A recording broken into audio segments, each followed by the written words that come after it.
ओम श्री कृष्णाय नमः। आप सभी का हमारे YouTube चैनल पर हार्दिक स्वागत है। भगवान कृष्ण सदा आप सभी को खुश रखें और आप सभी की मनोकामनाएं पूर्ण करें। आज की इस वीडियो में आप सुनेंगे कार्तिक मास महात्म्य के अध्याय 11 को और आप सुनेंगे भगवान विष्णु के साथ माँ लक्ष्मी जी की कहानी और तुलसी माता की आरती। आपको मैं तुलसी चालीसा अगले दिन की वीडियो में जरूर सुनाऊंगी और आप सभी से विनम्र अनुरोध भी है कि आने वाली रमा एकादशी के दिन आप हमारे चैनल पर एकादशी माता की कथा भी जरूर सुनिएगा। इससे पहले की वीडियो में आपने सुना था कि किस प्रकार एक राक्षसी को तुलसी मिश्रित जल स्पर्श करने से प्रेत योनि से मुक्ति मिल गई थी। तब राजा पृथु ने हाथ जोड़कर देवर्षि नारद से कहा कि हे महाराज, अब भगवान की पूजा का महात्म्य सुनाने की भी कृपा कीजिए। देवर्षि नारद ने तो राजा पृथु के सभी प्रश्नों का उत्तर दिया ही था। जब राजा पृथु ने इस प्रकार निवेदन किया, तब देवर्षि नारद वीणा बजाते हुए नारायण नारायण कहकर कहने लगे कि हे राजा पृथु, जो मनोविनोद अर्थात हंसी में भी भगवान का भजन कर लेता है उसको भी परम पद प्राप्त हो जाता है, और जो श्रद्धा युक्त होकर भजन करता है उसके महात्म्य का तो कभी वर्णन ही नहीं किया जा सकता। इस संबंध में हे पृथु, मैं एक अति प्राचीन इतिहास तुम्हें सुनाता हूँ, ध्यान पूर्वक सुनो। देवर्षि नारद कहने लगे, कलिंद पर्वत पर दीर्घपुर नामक नगर में सुबाहु नामक एक अत्यंत धर्मात्मा राजा राज्य करता था। वह प्रजा का पुत्र के समान पालन करता था और उसकी प्रजा भी उसे बहुत प्रेम करती थी। उसके धूम्रकेश नाम का एक पुत्र था जो अत्यंत दुराचारी, परस्त्रीगामी, चोर और जुआरी था। पुत्र के दुराचरणों को देखकर राजा सुबाहु ने उसे समझाने का अनेक बार प्रयास किया। उसे अनेकों बार प्रताड़नाएं भी दी, लेकिन वह किसी प्रकार नहीं माना। एक दिन खेलते हुए उसकी गेंद छोटी रानी के महल में जा गिरी। जब वह गेंद लेने के लिए महल में गया तो उसकी विमाता छोटी रानी उस पर मोहित हो गई और उन दोनों ने कामांध होकर भोग विलास किया। जब राजा को इस बात का पता चला तो राजा ने धूम्रकेश को प्राण दंड तो नहीं दिया, परंतु उसे अपने राज्य से बाहर निकाल दिया। अब राजकुमार वन में रहकर हर दिन मांस मदिरा खाता पीता और रात को वैश्याओं के यहाँ निवास करता। चोरी आदि करके जो भी धन उसे मिलता वह सब वैश्याओं को वह दे दिया करता। इस प्रकार अनेकों वर्ष बीत गए। एक समय वह भटकते भटकते वृंदावन में पहुंच गया। वृंदावन में धूम्रकेश ने सत्यव्रत नामक एक परम विष्णु भक्त को देखा, जो अपना घर बार छोड़कर कार्तिक मास में वृंदावन में ही रहकर भगवान का पूजन करता और केवल कंदमूल और फल खाया करता था। वह भक्त प्रतिदिन भगवान से प्रार्थना किया करता कि हे भगवान, इस दुख रूपी संसार में डूब रहे मुझ दीन की आप रक्षा कीजिए। मैं राधा जी सहित आपको बारंबार नमस्कार करता हूँ। प्रेम मगन होकर वह भक्त कभी कभी रोने, कभी गाने तो कभी नाचने लगता था। धूम्रकेश ने उस भक्त की जब ये क्रियाएं देखी तो रात को वैश्या के घर आकर मिट्टी की एक मूर्ति बनाकर वैसे ही सब काम उसने भी किए जैसा वह विष्णु भक्त किया करता था।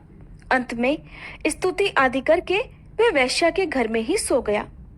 दैव योग से राजा के दूत भी उसी समय वहां आ गए और उनके हाथ से धूम्रकेश मारा गया। अब जब वह मारा गया तो यमदूत उसे महापापी समझकर मारते हुए पकड़कर यमराज के पास ले गए। धूम्रकेश को देखते ही यमराज अपने सिंहासन से खड़े हो गए और पाद्य अर्घ आदि देकर उसका सत्कार किया। फिर अपने दूतों को फटकारते हुए कहा कि तुम्हें धिक्कार है। जब हमने ये आज्ञा दी हुई है कि विष्णु भक्तों को यहाँ पर मत लाओ, फिर तुम सब यहाँ धूम्रकेश को क्यों लेकर आए?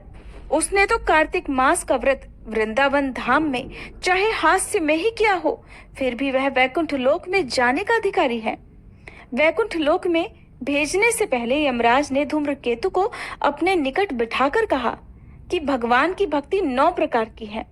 उनकी कथा सुनने से राजा परीक्षित, कीर्तन से शुकदेव, स्मरण से प्रहलाद, चरणों की सेवा से लक्ष्मी जी, पूजा से पृथु, वंदना से अक्रूर, दास से भाव से अर्जुन और आत्म निवेदन से राजा बलि, ये सब जिस प्रकार परम पद को प्राप्त हुए हैं उसी प्रकार चाहे हास्य से ही सही तुमने भगवान की पूजा की, मगर फिर भी तुम स्वर्ग के अधिकारी हो।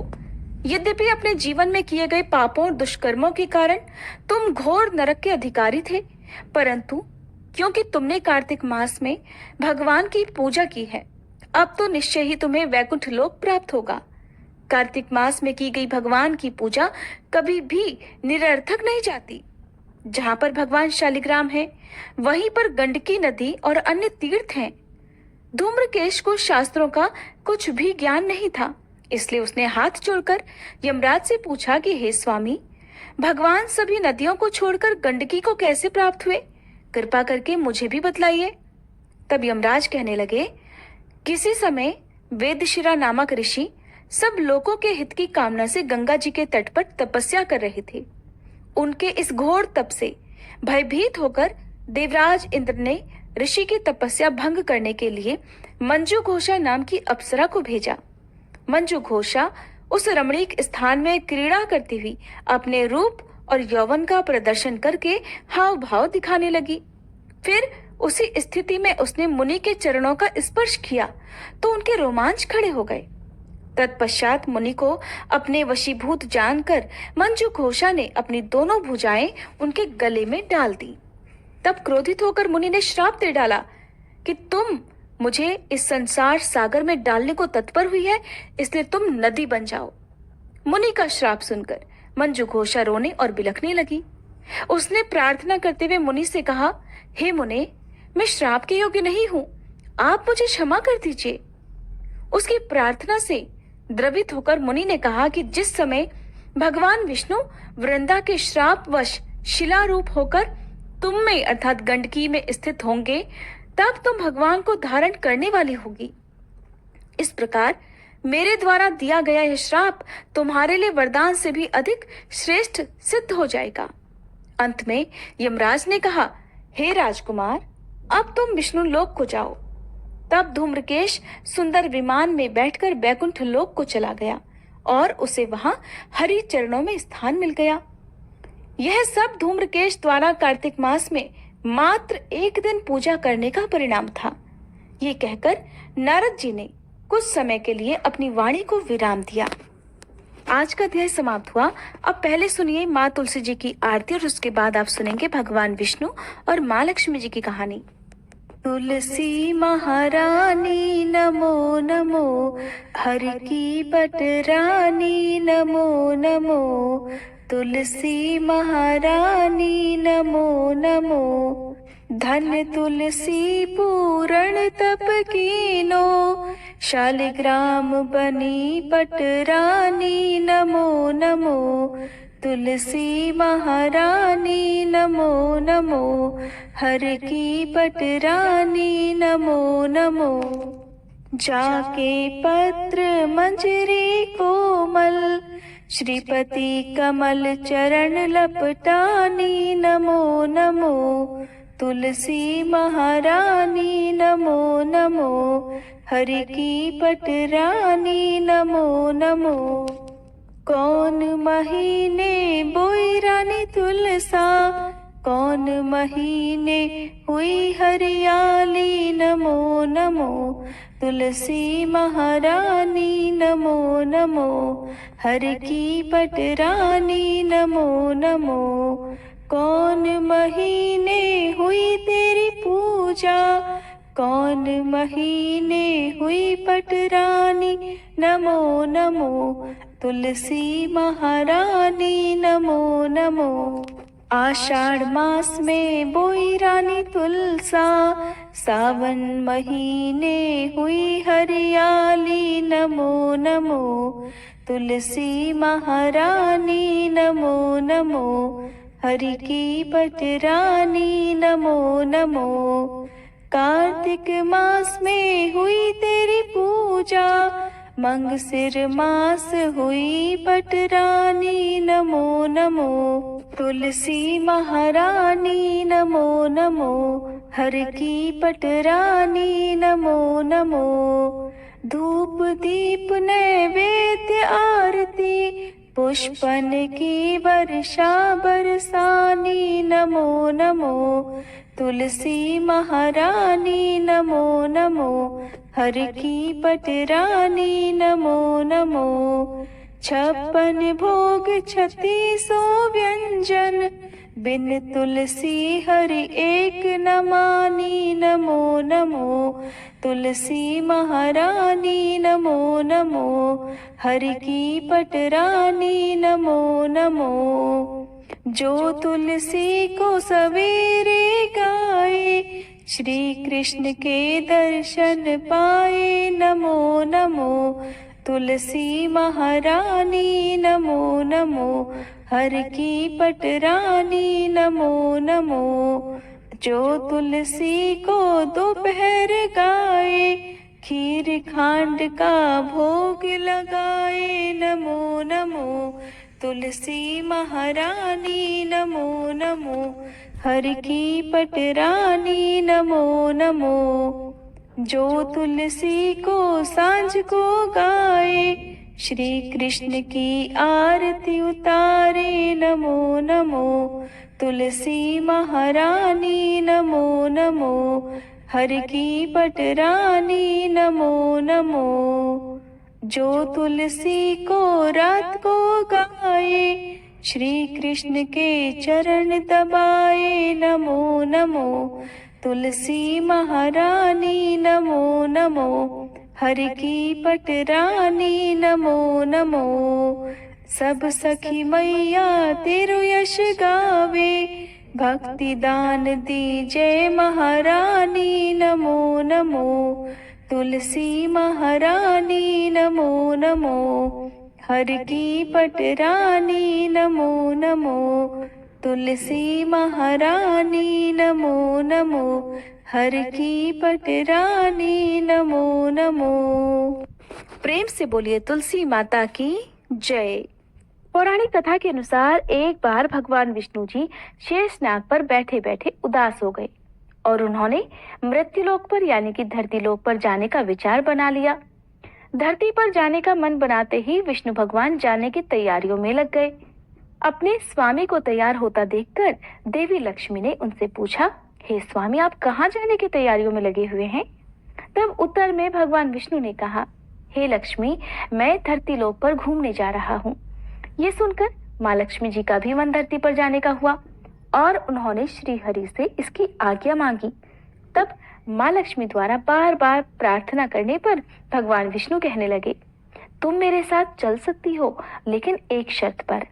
तुम धरती पर पहुंचकर उत्तर दिशा की ओर बिल्कुल मत देखना, तभी मैं तुम्हें अपने साथ लेकर चल सकता हूँ।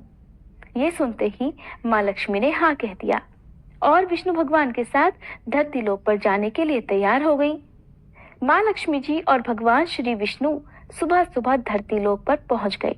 जब वे धरती लोक पर पहुंचे तब सूर्य देवता उदय ही हुए थे और रात्रि में बरसात हुई थी, जिस कारण चारों ओर हरियाली ही हरियाली थी। धरती बहुत सुंदर दिख रही थी, जिसके कारण माँ लक्ष्मी जी मंत्रमुग्ध होकर धरती के चारों तरफ देखने लगी और भूल गई कि पति को क्या वचन देकर आई हैं। अपनी नजर घुमाते हुए उन्होंने कब उत्तर दिशा की तरफ देख लिया, उन्हें पता ही नहीं चला। मन ही मन इतना मुग्ध हो गई कि माँ लक्ष्मी ने जब उत्तर दिशा की तरफ देखा तो उन्हें एक सुंदर बगीचा नजर आया। उस ओर से भीनी भीनी खुशबू आ रही थी और उस बगीचे में बहुत ही सुंदर सुंदर और तरह तरह के फूल खिले हुए थे। फूलों को देखते ही माँ लक्ष्मी बिना सोचे समझे उस बगीचे में चली गई और एक सुंदर सा फूल तोड़ कर ले आई। फूल तोड़ने के बाद जैसे ही माँ लक्ष्मी जी भगवान विष्णु के पास वापस लौट कर आई, तब भगवान विष्णु की आंखों में आंसू थे। माँ लक्ष्मी जी के हाथ में फूल देखकर भगवान विष्णु कहने लगे, हे देवी, कभी भी किसी से बिना पूछे उसका कुछ भी नहीं लेना चाहिए। और साथ ही उन्होंने अपना दिया हुआ वचन भी देवी लक्ष्मी को याद दिलाया। तब माँ लक्ष्मी को अपनी भूल का आभास हुआ। उन्होंने भगवान विष्णु से इस भूल के लिए क्षमा याचना भी की, लेकिन भगवान श्री हरि ने कहा, हे देवी, तुमने जो भूल की है उसकी सजा तो तुम्हें अवश्य मिलेगी। जिस माली के खेत से तुमने बिना पूछे फूल तोड़ लिए हैं वो एक प्रकार की चोरी ही तो है। इसलिए अब तुम 3 वर्ष तक माली के घर नौकर बनकर रहो, उसके बाद मैं तुम्हें वैकुंठ लोक में वापस बुलाऊंगा। भगवान विष्णु का आदेश माँ लक्ष्मी ने चुपचाप सर झुकाकर मान लिया जिसके बाद माँ लक्ष्मी ने एक गरीब औरत का रूप धारण किया और उस खेत के मालिक के पास पहुंच गई। माधव नाम के उस मालिक का एक झोपड़ा था, जहां माधव की पत्नी, 2 बेटे और अपनी बेटियों के साथ रहा करती थी। जब माँ लक्ष्मी एक साधारण औरत बनकर माधव के झोपड़े पर गई, तब माधव ने पूछा, बहन तुम कौन हो? तब माँ लक्ष्मी ने कहा, मैं एक गरीब औरत हूँ, मेरी देखभाल करने वाला कोई नहीं, मैंने कई दिनों से खाना भी नहीं खाया, मुझे कोई काम दे दो, मैं तुम्हारे घर का सारा काम कर दिया करूंगी और इसके बदले में आप मुझे अपने घर के एक कोने में आश्रय दे देना। माधव बहुत ही अच्छे दिल का मालिक था, उसे दया आ गई, लेकिन उसने कहा, बहन मैं तो बहुत ही गरीब हूँ, मेरी कमाई से मेरे घर का खर्च ही काफी कठिनाई से चलता है, लेकिन अगर मेरी 3 की जगह 4 बेटियां भी होती तब भी तो मुझे गुजारा ही करना था। इसलिए अगर तुम मेरी बेटी बनकर जैसा भी रूखा सूखा हम खाते हैं उसे खाकर खुश रह सकती हो तो बेटी अंदर आ जाओ। माधव ने माँ लक्ष्मी को अपने झोपड़े में शरण दे दी और माँ लक्ष्मी जी 3 साल तक माधव के घर में नौकरानी बनकर रहीं। कथा के अनुसार ऐसा कहा जाता है कि जिस दिन माँ लक्ष्मी माधव के घर आई थी, उसके दूसरे ही दिन माधव को फूलों से इतनी आमदनी हुई कि शाम को उसने एक गाय खरीद ली। फिर धीरे धीरे माधव ने जमीन खरीद ली और सबके अच्छे अच्छे कपड़े और गहने भी बनवा लिए। थोड़े समय बाद उसने रहने के लिए एक पक्का घर भी बनवा लिया। माधव हमेशा सोचा करता था कि मुझे ये सब इस महिला के आने के बाद ही मिला है और इसीलिए बेटी के रूप में इसने तो मेरी किस्मत ही जगा दी है। एक दिन माधव जब अपने खेतों में काम कर रहा था और काम समाप्त करके जब वो वापस आया, तब उसने अपने घर के द्वार पर गहनों से लदी हुई एक देवी स्वरूप औरत को देखा। जब वो उनके पास गया तब उसे आभास हुआ कि ये तो मेरी मुंह बोली चौथी बेटी यानी कि वही औरत है। माधव एकदम हैरान था कि ये सब क्या हो रहा है, उसे कुछ समझ नहीं आया।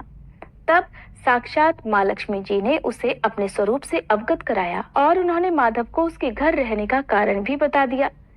सारी बात जानकर माधव हाथ जोड़कर बोला, हे देवी माँ, हमें क्षमा करें, हमने आपसे अनजाने में ही अपने घर और अपने खेतों बगीचों में काम करवाया। हे माँ, ये कैसा अपराध हो गया? हे माँ, हम सबको हो सके तो क्षमा कर दीजिए।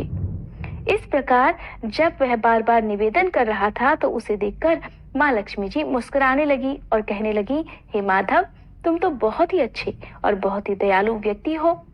तुमने क्योंकि मुझे अपनी बेटी की तरह रखा, अपने परिवार का सदस्य बनाया, इसके बदले में मैं तुम्हें वरदान देती हूँ कि तुम्हारे पास कभी भी खुशियों की और धन की कमी नहीं रहेगी। इतना कहकर माँ लक्ष्मी अपने स्वामी के द्वारा भेजे गए रथ में बैठकर वैकुंठ लोक को वापस चली गई। प्रेम से बोलिए भगवान विष्णु की जय, माँ लक्ष्मी की जय।